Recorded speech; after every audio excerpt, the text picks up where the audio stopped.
on your very own life mastery journey. Happy New Year! Yay! This is the first show of 2022. It's a brand baby year, ready for you to make things happen and get ready to project what it is that you want to bring into your world this year. It's brand new baby. So that means you can just raise it and articulate what it is that you want to happen in 2022. Hi, Jackie. Welcome. Jackie's my co-host for Life Mastery Radio. How are you today, my friend? I'm good. Thank you. Happy New Year to you and to everyone else. Did you have a great holiday? It was kind of snowy around here. Jackie and I are in the Seattle area, and we got lots of snow. We actually had a white Christmas. It's the first time we've had a white Christmas in probably 31 years, I think. I know. Well, we might have gotten a little bit, but nothing like that. That was pretty amazing. And you know what that means? That was the early snow. That was the late snow for 2021, but we're still due for a good snow in 2022, right? I mean, it usually hits us January, February. So that was kind of amazing.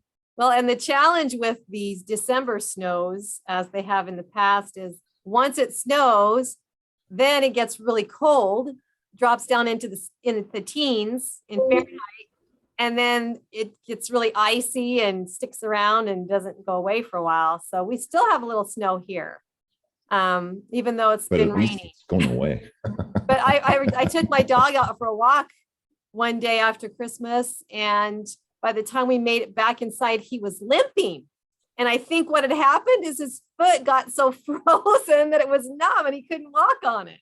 It was so weird. I've never had that happen before. He's old, so maybe his circulation isn't as good as it used to be. But I thought a lot about that. I saw a lot of people out walking their dogs, and I thought, man, but my dogs went out too, and they jumped around. My little puppy just had a blast. He'd never seen snow before. He didn't know quite what to think, but he just had a blast. It was hard for me to get him to come back in. So that was pretty cool. It's always fun to watch that first discovery of snow. It was quite cute. How are things with the Speak Feed Lead project? We haven't heard for a while. We've been off. How long have we been off? For a couple of weeks. Yeah. Well, we are still chugging along here and hoping that 2022 is going to be a good year. We are hoping to have some in-person summer camps in July and August this year. And we'll see if Omicron lets us do that without wearing masks, because I refuse to have my students come to class with a mask on their face.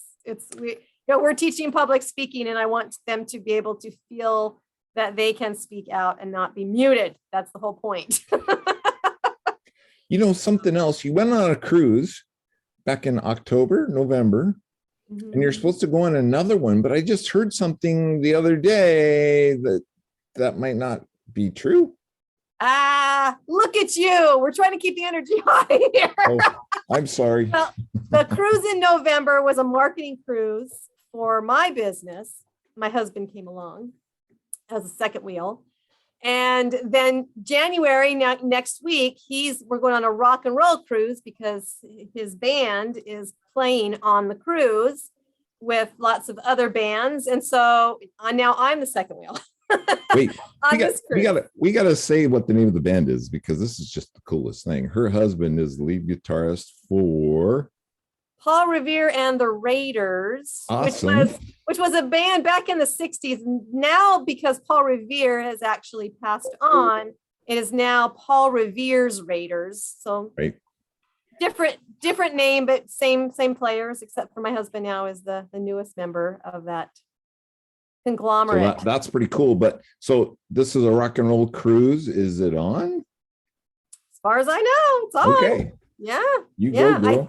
I think they're starting to spread some rumors about cruises being shut down, but the one we went in November was fabulous. We didn't have any recorded. I remember you talking about it.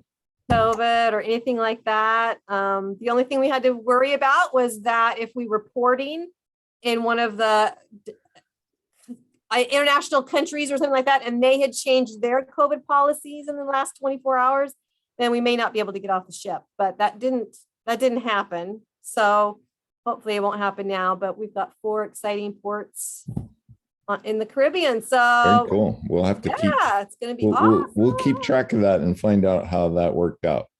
Yeah. I want to remind today's listeners that our show page is at www.lifemasteryradio.net or .com, and any links that we talk about on the show today, we have a wonderful guest for you today, and any links, the link to her website is already there. So if you go to www.lifemasteryradio.net or .com, you can track and follow her. So I guess my point is, you don't have to worry about writing anything down, because anything that we talk about, you'll be able to.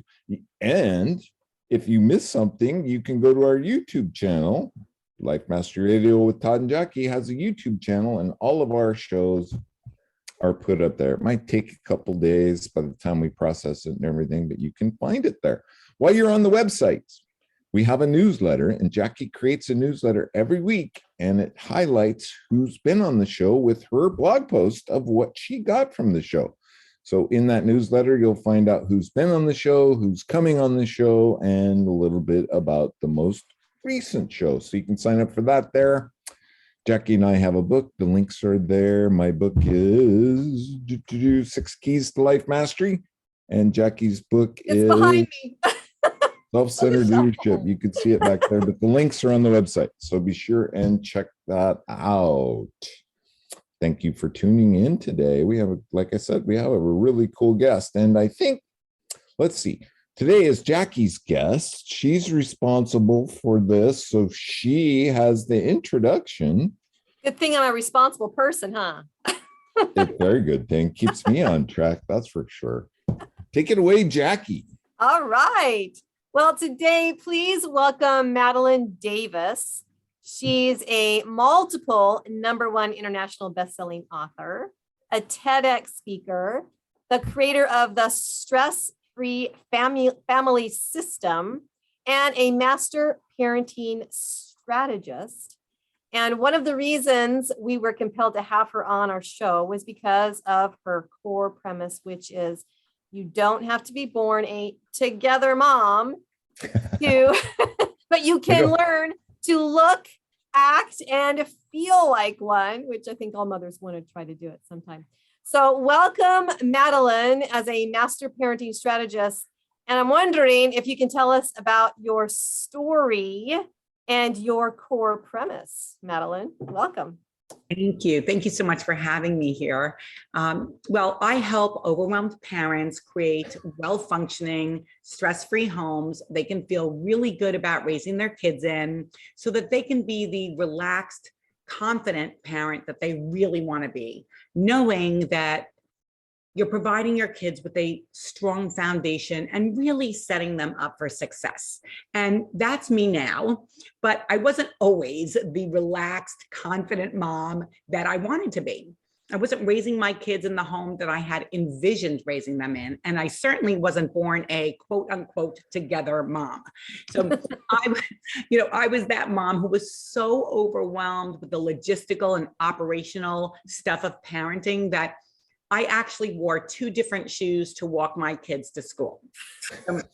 Yeah, parenting was so hard for me, and I just didn't know what to do and when to do it. So it was just always very chaotic in my home. But once I figured out my system, the stress-free family system, I was able to stop struggling and be the mom that I wanted to be, not just for myself, but for my kids also. So the system is based on my core premise that you don't have to be born a together mom. You can learn to look, act, and feel like a together mom and go from having that chaotic environment to a stress-free family. So it's a very hopeful core premise, because for those of us that weren't born a together mom, we feel like doomed. Is it always going to be like this? Am I never going to figure this out? My kids are going to grow up and leave and move, go to college, get married, and I'm never going to get it together. So it's very hopeful and very successful.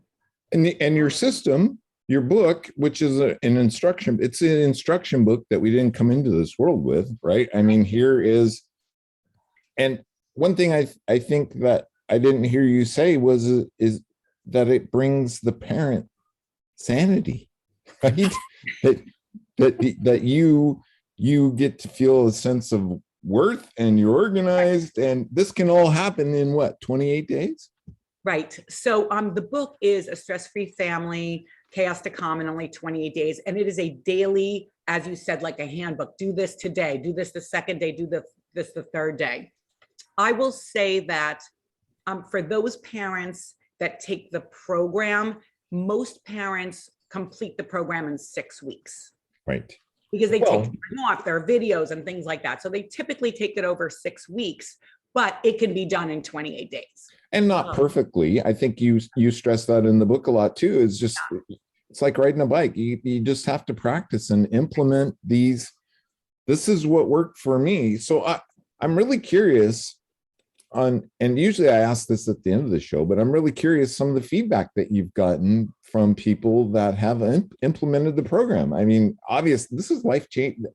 This could make all of the difference in all being the a parent in the world. It's so interesting because when I embarked on this journey, I thought I'm the only one.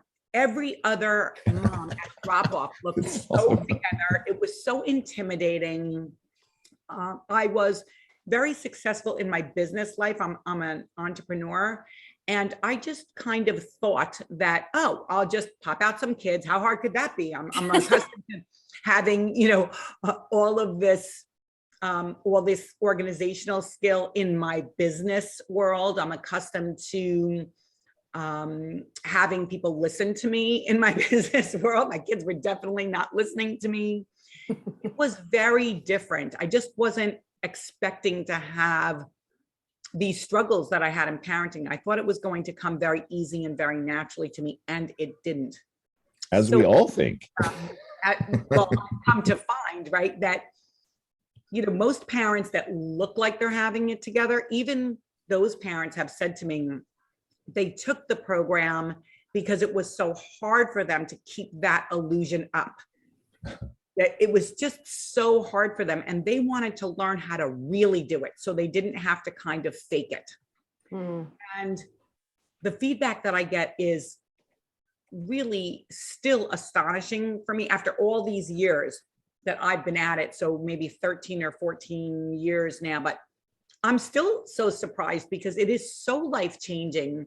And the strategies that I teach, and hopefully we'll have an opportunity for me to go into some of them and give you guys some actual tips for your audience that's listening, is they're very simple things. So they're not complicated things. They're simple. And once you hear them, it's like, yes, I can do that. And once you implement them, it makes a big difference. So it is a parenting program, but it is a family program. And that's why I call it a family system, because it affects everybody. If you're unhappy in your life, nagging and feeling ineffective and unproductive, you're not happy. You're not a great partner. You're not a great parent. You're not a great friend. Not a great sister or brother. It's difficult. Or if you're always frustrated and you're always, low energy and all of that. I mean, this is life-changing for a parent. I don't want to jump ahead of Jackie. Jackie's probably got something. Go, Jackie. Well, I was going to say, as a mother to mother here, I remember how it just seemed like, why can't I do this well? And now that I'm past that stage in my life, but I have grandchildren, I also see, oh my gosh, there's still chaos going on with these children. So why do you think there is so much chaos in a home? No matter how hard you try, it seems like there's still chaos. And before you even answer that, I want you to think too, has COVID exacerbated that chaos, or do parents now feel like I've got to get this under control and they're trying harder? So what do you think is the answer to why is there so much chaos, and is there even more so now? So there's a 3-part question there. So COVID has absolutely exasperated the situation because kids are now also going to school. So if you have 3 kids going to 3 different classrooms, even if they go to the same school, they're on different laptops or different iPads because they're in different classes. They can't be in the same room, and you might have your partner at home as well. So it has really exasperated the situation. And the second part of that was, are they really looking to take care of it now? And that answer is yes, because they've hit the wall. You know, and a lot of times people need to be really in duress to get the help they need. So sometimes many parents will be like, well, you know, I'm not going to get a coach, or I'm not going to get a program or read a book on this, because, you know, this is parenting. I should know how to do this. I just get it. I'll muddle through and I'll get it together. And now they've just had it, right? They've hit that wall and they just can't take it anymore. And when you can't take it anymore is oftentimes when you bite the bullet and you do it. So the first part of your question about why do so many families struggle? So most moms know that children thrive with structure. And I knew that too, right? It's just that for me, like most moms, it was very hard for me to create the structure. So I believe most families struggle to create structure in their homes because, one, we don't have the tools to do it. So maybe we've grown up with chaos in our own childhood, in our past, and that is what we know and what we feel comfortable with. Maybe we know what we want, but we don't know what we need to do to get it. So as you said earlier, it's not like we were given a handbook when our kids were born, right? So we're all just trying to do the best we can with what we've got. And if we don't have the tools and the strategies and the tricks and the tips, then we are left searching for answers and just winging it. And winging it is essentially trial and error learning, which is the hardest and the most inefficient way to learn. And I will just add to that, that when we decide to start searching for answers and we start Googling, and, you know, one website will lead you to another website, will lead you to another article, will lead you to another article, will lead you to down the rabbit hole we go. Down the rabbit hole you go. And it is such a massive amount of information out there, conflicting ideas. And that's what happened to me. And what happens is that is paralyzing, the glut of information.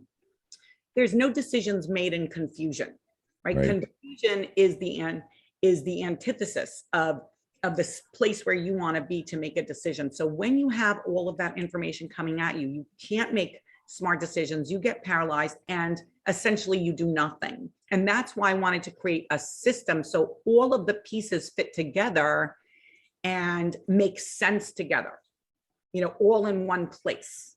And that's really what helped me, and ultimately what helped all of the other, you know, parents that I was able to work with. Yeah.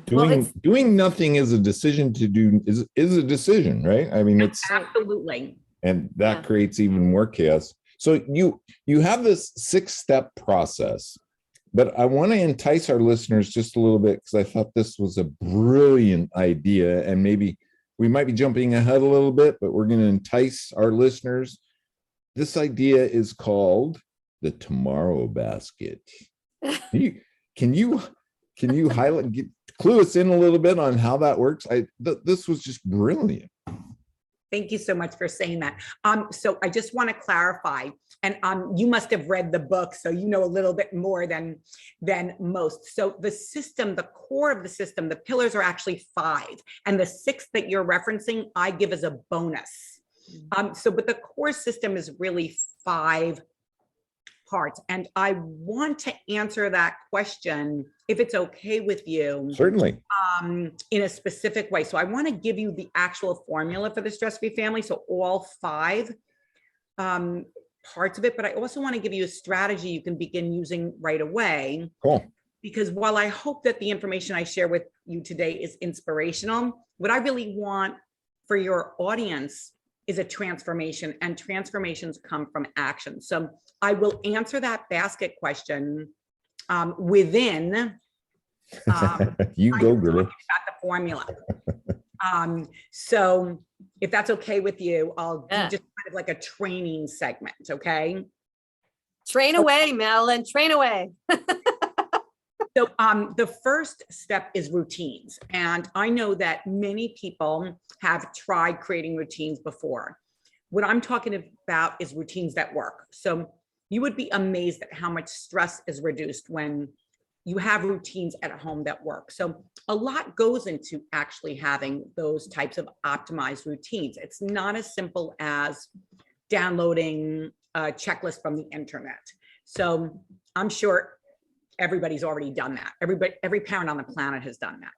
But if it was that simple, then every home in America would have their kids following amazing routines. So, well, I just want to jump in. Every family dynamic is different. And so your process tunes this into your reality, correct? absolutely. So I give an 8-step process of figuring out what optimized routines mean for you. And each child within your family is different. So as your children get older, their routines change, their schedules change. So for example, I had 3 kids very close together in age, and each one of their grades had a different start time in the morning, right? So it doesn't matter if you're going to the same school, you could have a different start time. So the routines are going to be very different. So an 8-step process sounds complex, but it's simple.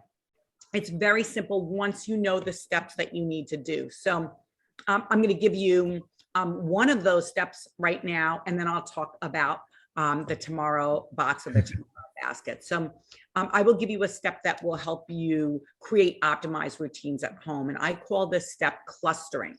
So again, it sounds simple, and it is, but once you implement it in the way that I show you, it's a life changer. So here's how you do that. So to begin with, you choose a time in the day where your child's routine is the most challenging. And obviously you would do this for all of their routines, but I'm just walking you through what to do for right now. So you take a few minutes and write down the 2 or 3 rooms where the activities take place and what happens in each room during that time. So I'll use a typical morning routine. So in the bedroom, that's where the activity takes place. They would make the bed, get dressed, and grab a book bag. In the bathroom, they use the bathroom, they brush their teeth, and in the kitchen, they eat breakfast and grab their lunchbox or their lunch bag, right? So that's pretty simple, right? That takes 35 seconds to put together. But what's probably happening right now is that your child or your children are ping-ponging back and forth from room to room, which is increasing opportunities for distraction and disorganization. And they're also wasting time beating that path back and forth from room to room. Trying to figure out what to do next. That's right. And leave stuff in each room, right? Where did I leave this? Where did I leave that? So instead, clustering will help you organize their routine so that they are only in each room one time, right? So it just organizes them. So you're in the bedroom once, you're in the bathroom once, you're in the kitchen once, you're out the door. Okay. It's so much easier. So what you were speaking about was in my home, we call it a tomorrow box. I encourage families to choose whatever name works for them. But essentially what it is a way to contain everything that needs to go out the door with them in the morning and bring to their bedroom everything that has to come in the door when they walk in the door. So everything is, and we use a basket. So everything goes in that basket.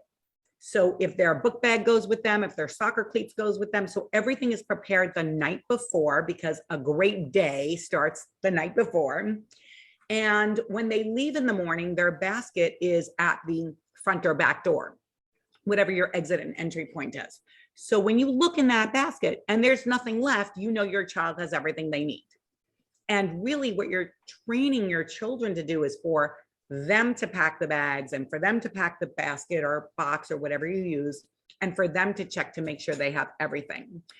What that does when you plan your day, the prior day, is it helps you begin to start practicing next step thinking.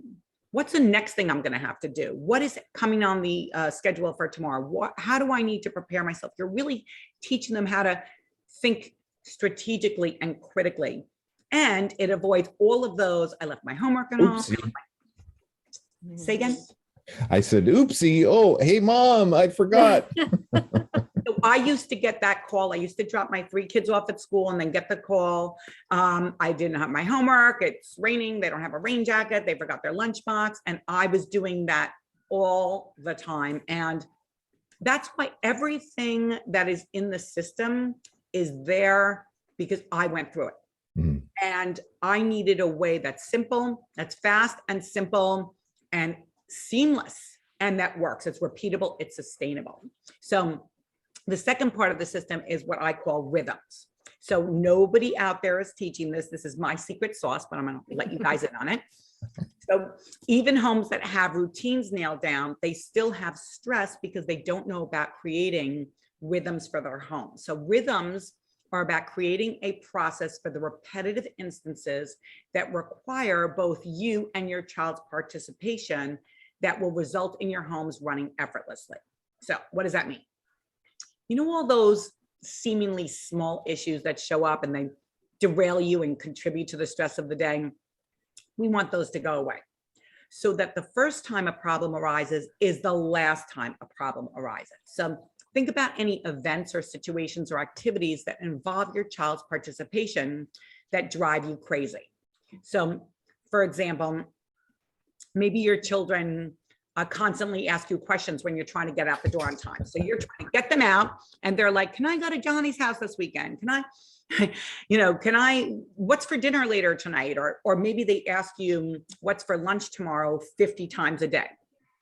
That was very annoying for me.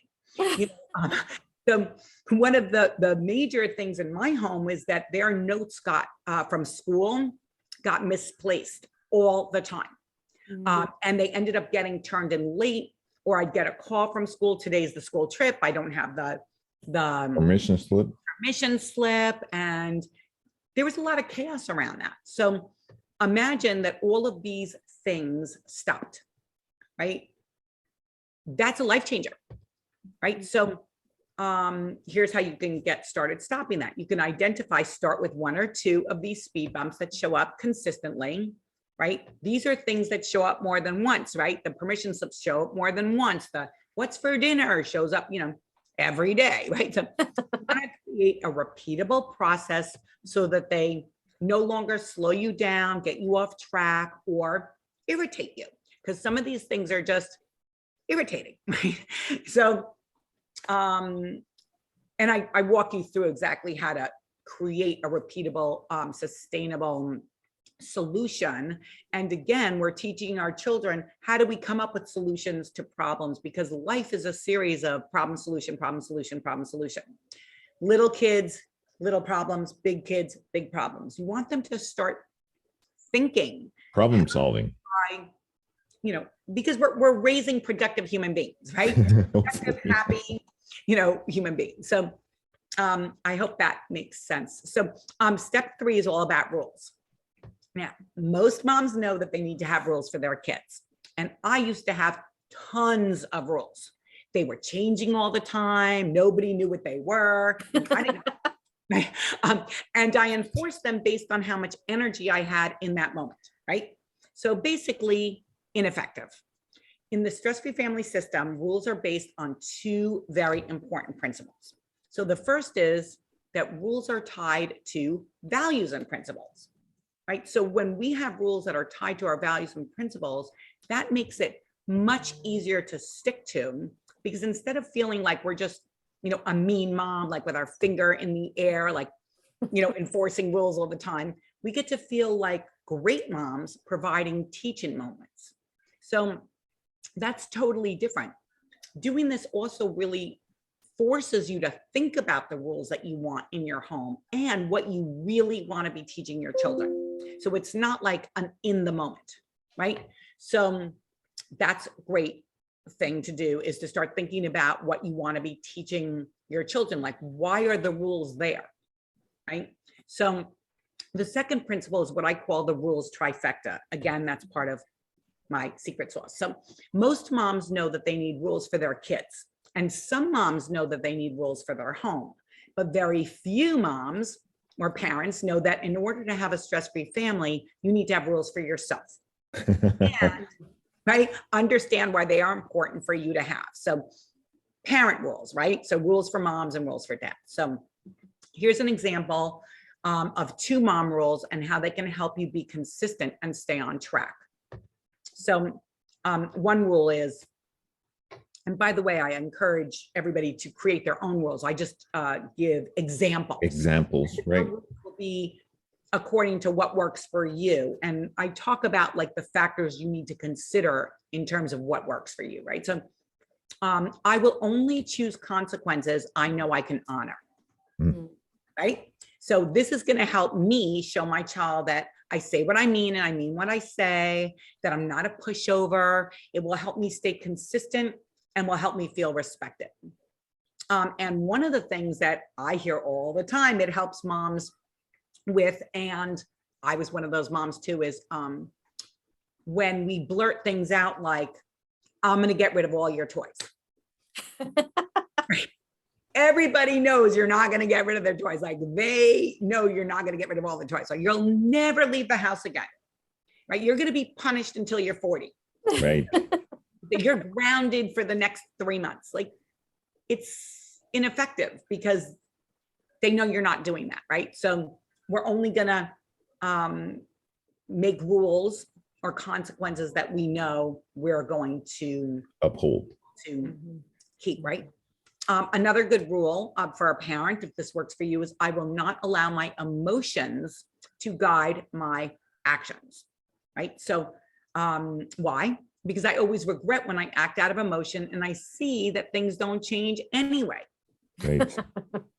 Right? I'll take a deep breath before I react, right? So one thing your audience can do right now is to identify 1 or 2 rules that you can give yourself that would allow you to feel like the parent you really want to be. So you could choose from 5,000 rules, but those are 2 good starting points, right? I thought a really good one that you talked about in your book was, and this was profound because I remember back, all my kids are in their 20s and well, I have one in their 30s, but this one just really hit me because I can remember back, it was no means no, right? And you get nagged until you get a yes, but if you stand your ground and look, I said no, that means no. Right. Thank you for bringing that up. That's one of my favorite ones. I have a no nag home. I teach a course called Never Nag Again. And I believe that nagging is, I shouldn't say that I believe it. This is what I also hear back from all the parents, but it is like the #1 most irritating, annoying thing that parents deal with. They hate hearing themselves having to say the same thing over and over and over again. But if you decide that when you say no, that's a no, and it doesn't matter if they ask you 50 times, it's really, you need to learn that. Because every time you say no and a no turns into a yes, what they're learning is, I just got to ask enough times and eventually that no will turn into a yes. Mom's a sucker. I can get her to flip. I can get her to flip. So it's really about teaching the parent and having the parent give themselves that rule. No means no, even if you ask me 50 times. Like I can withstand that. And withstanding that is hard the first time. It's irritating the second time. It's annoying the third time. And the fourth time, it doesn't happen. Because once they figure out mom's not going to cave, it's a waste of their energy. So it's just being resilient those first couple of times. So if you've taught your child, and believe me, I'm guilty, I've done that. But if you've taught your child that a no means a yes, it just means that I got to keep asking. If you nagging, that we need to untrain them. So that I thought that was profound. That was very cool. No mean it, and you know, as parents, we do it, and we don't really recognize that the result is bringing us the same behavior over and over again. But the way you bring it out in the book, it's just like, wow. Right. Well, so then perhaps maybe one of the first rules you have to have is that all the rules are going to be obeyed even by mom, because a lot of times you say that mom becomes this pushover because she's trying to make everybody happy. She's trying to maintain some sort of peace in the home and trying to negate the arguments that can come up among siblings and so forth. And many times there is an opportunity for you to just go, oh, whatever, just do whatever you want, just get out of my face, you know? But so I think maybe one of those first rules is that the rules will be kept and obeyed. And I'll tell you, when I was a young mother, one of the first things that I learned that kept me sane was that I had to be awake every day before my kids were. Because if I let them get ahead of me, then I was always on the defensive the rest of the day. And so that was a rule that I had for myself and kept, is that I was always up before the kids were, because I wanted them to know I was never asking them to do something that I wasn't willing to do. So if I was willing to get up at 5 a.m. so that I could be on time to work or whatever I needed to be, then they needed to be up on time too, to get to school or wherever they needed to be. So that was one of the rules that seemed to work for me. I had to be ahead of the kids. That's great. And it really shows your commitment also to self-care. Self-care is self-love.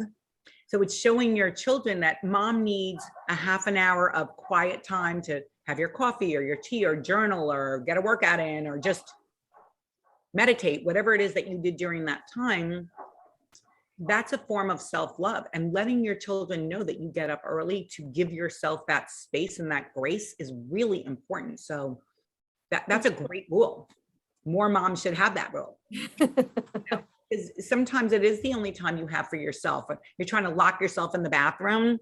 I am currently, unfortunately, I was hacked on my social media, so I don't have any social media, but I used to have this recurring post that came up in my Facebook group that was a picture of like little fingers coming through underneath the door, the bathroom door, you know, and like the mom's trying to get, you know, 5 minutes of quiet and the kids are trying to get in. It's like one of my favorite posts, but yes, yeah, rules are really important. And one of the things that I talk a lot about in the program and in the book is understanding why you're making that rule, not just for your children, but why are you making that rule for yourself? Like, why is it important?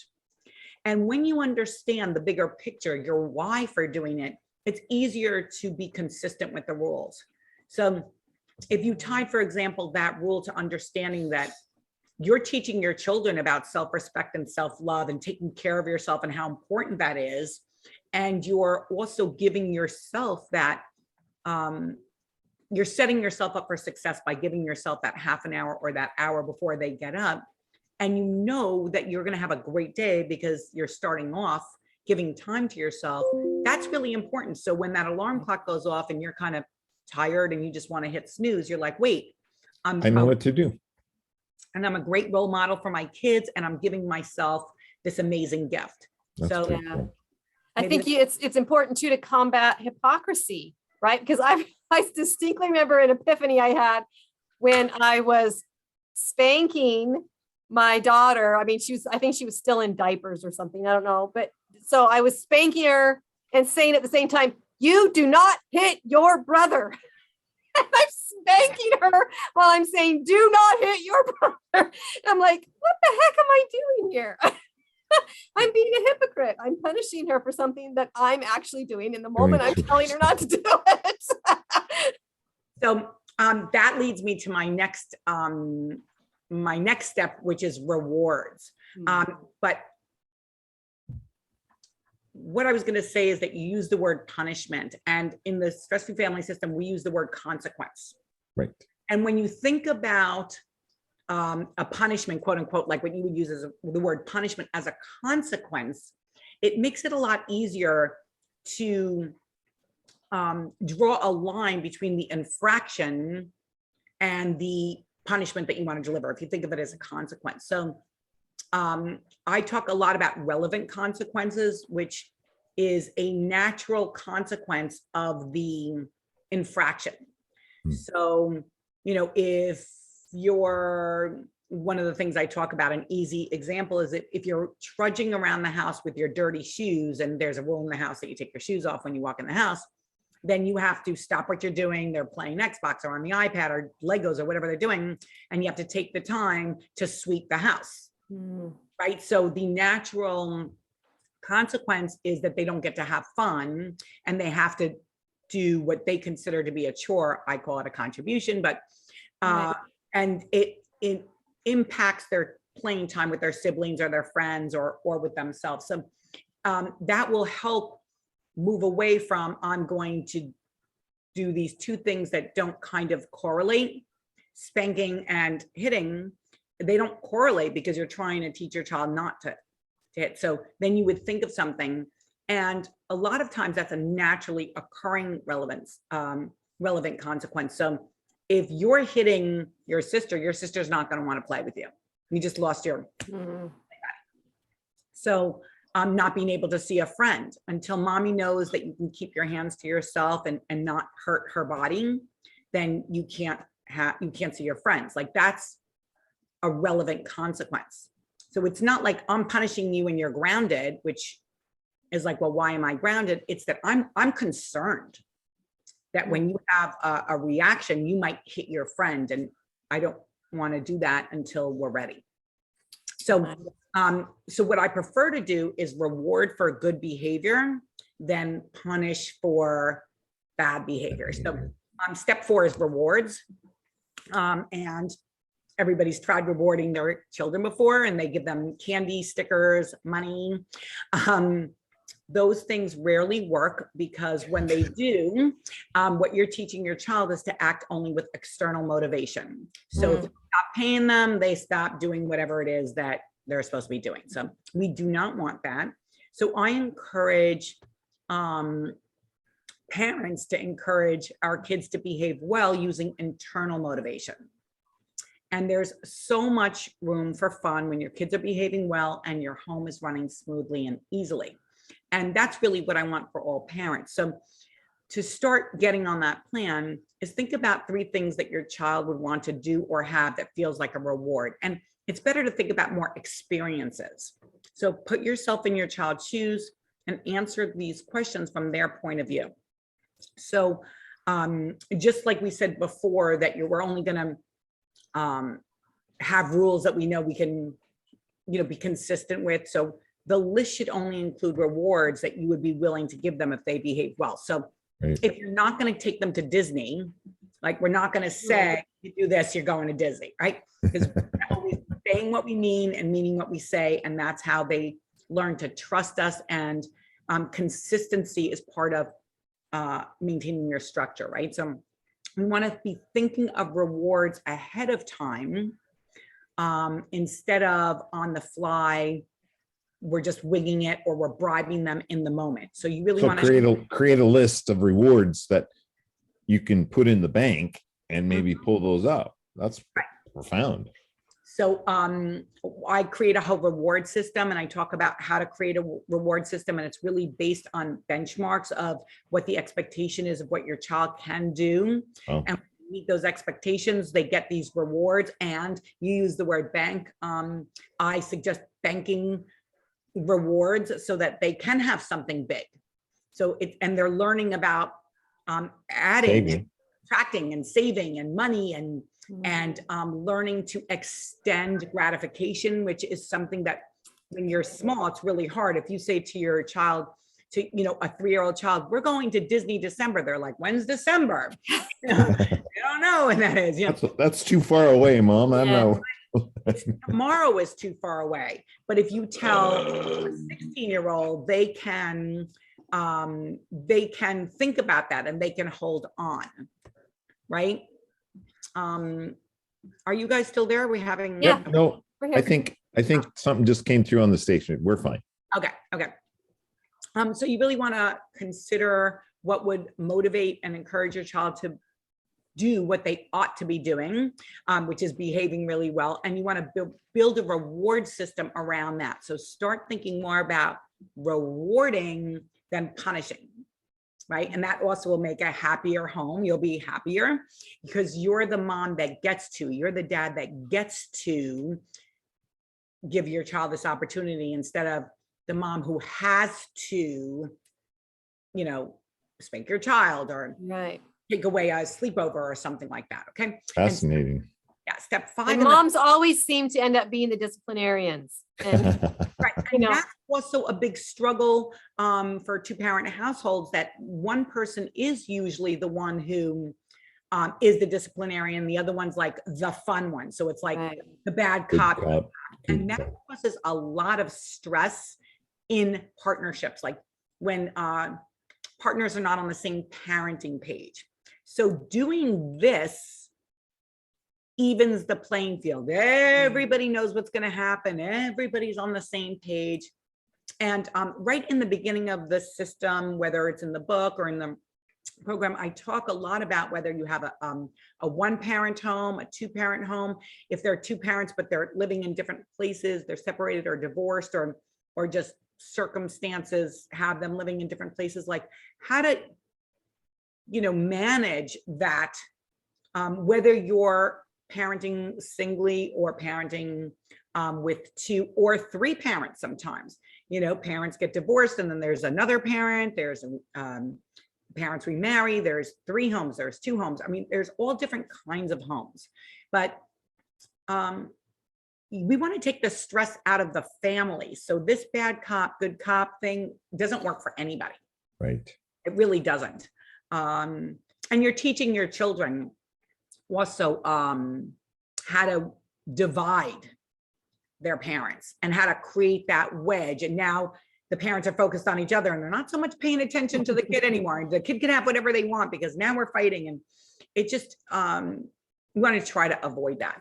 Step 5 in the formula is to revolutionize your home. And that's what happens when you bring your kids in on it. And this is one of my signature moves that I teach in the system that I'm going to share with you What today. we might want to clarify really quick, Madeleine, is up until this point, your processes are secret, right? Maybe you should explain that a little bit. You just gave the secret away. Yes. Oh. No, that's good. That's good. And I'm so excited that you read through it, but that's exactly right. And it's completely counterintuitive to keep things a secret, but it's really essential. So usually when parents are rolling something new out, they're going to, start doing something different with the kids. They want to bring them in on it right away.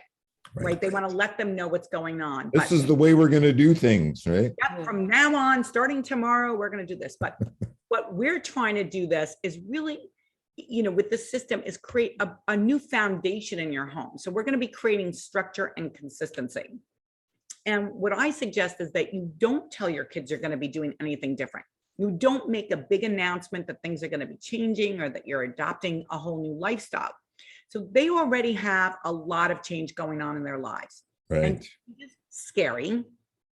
And if you tell them that you're about to start implementing new rules and there's going to be new routines at home, you're really setting yourself up for pushback, negotiation, and resistance.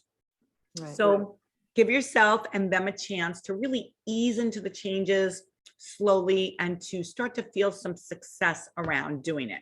And then after everybody's had some practice and some success, that's when you can bring them in on it and you're ready for your revolutionized meeting.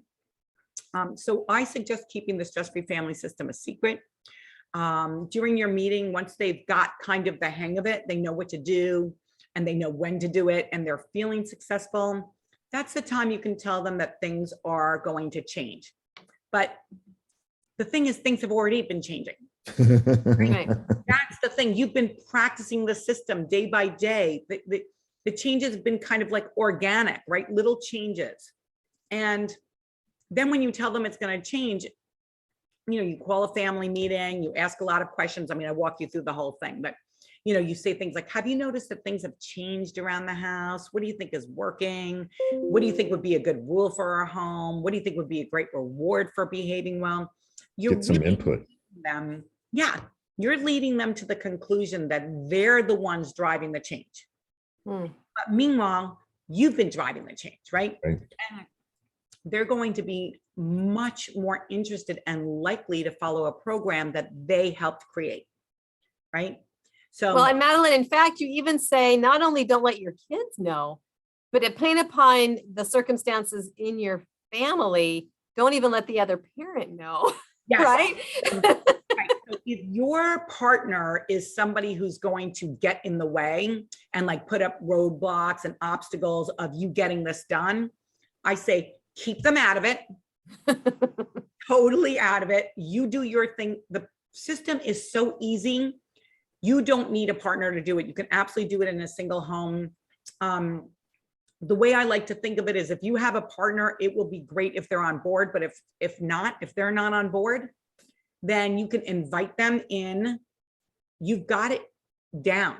I mean, the system will make your home run so differently that you can do it on your own without feeling resentful, without like, gritting your teeth and doing it. It's easy.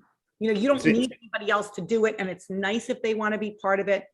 But when you bring your partner in on it, there will have been changes happening in the house already. So when you are implementing the components of the system, things are changing. Things are getting less stressful. You're happier. You're not nagging as much. You're not exhausted with like energy draining activities like nagging all the time. And you're a happier person while your partner is noticing that. Or it's interesting. It's interesting that you say that, Madeleine, because I read through the book and I was just enlightened. This is the rule book. So for those of you that have young kids, and go check out this book. You can get it on Amazon, and sometimes Madeleine has free gifts that she gives out. So follow her and track her. But one thing that came to my mind was, wow, this would be a good way for a partner to get their partner organized without even them knowing it, right? Yes. I love that you say that, because so many parents say to me, I tried these tips and tricks on my husband or on my wife, and it's amazing. And it is a great way, because it's a very positive way. You're kind of leading by example. So when your partner sees how great things are, they're like, wait, what's been going on? And then you tell them, they're already on board. You're not like, you don't have to put on like the pom-poms and the cheerleading outfit and like take out like a whiteboard and make like a Venn diagram. And you don't have to like do this whole marketing blitz on your partner if they've already seen the result or the outcome or the beginnings of it. So it is a great way to think about just interacting in general. Like if you have a boss and you want to ask for a raise, well, show them what the benefits are of you doing this, taking on these additional responsibilities. If there's just so many ways to kind of use this information. But I basically outlined the 5 pillars and given everybody the roadmap of the stress-free family system. Of course, like you said, this is just the tip of the iceberg. In my program, I go so much deeper into each of these components. And in the book, So too. check out Madeleine. Oh my goodness, ladies, we only have a couple of minutes left. Madeleine, thank you so much for showing up today as you and bringing us such a great system. I hope you'll come back on the show, because like you said, there is so much more we could talk about. So much more. The time just flew by. Thank you so much for having me. Did you have fun? I told you we're going to have a blast. So much fun. My profound pleasure. And I thank you for giving me this platform. Thank you so much. No sweat. That's what we do. That's what Jackie, any takeaways quickly? We just have about a minute. Yeah, I was going to say, even if you do not have children in the home right now, Madeleine's system works for you. As I was reading through her book, I'm thinking, oh my gosh, I need to develop more routine. I need to develop more rhythms for me, right, so that I can be more organized and feel more successful. So you don't have to have a family to get benefit through her program. So I was even thinking, wow, some of these things work great in my business. Yeah, absolutely. I have many, I have like 12 employees, and it's like, whoa, this is, so it's pretty cool stuff. Check it out. Go to lifemasteryradio.com or .net. Click on today's show page, and Madeleine's link will be right there. Sign up for the newsletter, and you'll get the rest of the info. Give the name of your book one more time, Madeleine. It's a stress-free family, chaos to calm in only 28 days. Yeah. Perfect. Might take that long, might not take that long. That's about all we have time for today. I hope you enjoyed the show. Please tell a friend about it. We appreciate that, and we appreciate you. Lastly, please make it a great day, because as we learned today, it is all about choice. Bye-bye for now. Thank you, everybody. Thanks, Matt.